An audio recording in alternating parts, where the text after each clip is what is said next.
Okay, kali ni Kak Liza nak tunjukkan demo Omega 3+.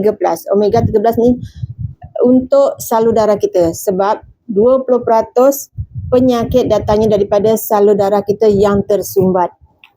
Dan Omega 3+ ni terkandung dalam dia ada minyak ikan, minyak zaitun dan minyak sotong. Bila kita makan sebiji minyak ikan ini akan melindungi salur darah kita yang tersumbat. Boleh menjauhkan daripada pencemaran. Okey, Kak Liza gunakan air panas sebab badan kita memang berdarah panas.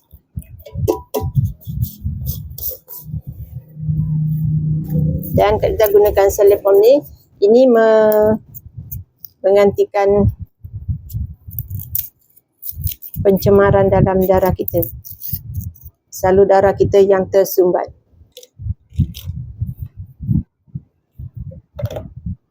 Minyak ikan ini jauh daripada Arctic Sea, dari laut dalam, dan mengandungi minyak ikan dan minyak zaitun.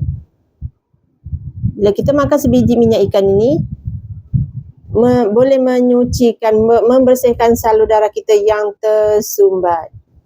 Lihat, kita masukkan minyak ikan ini.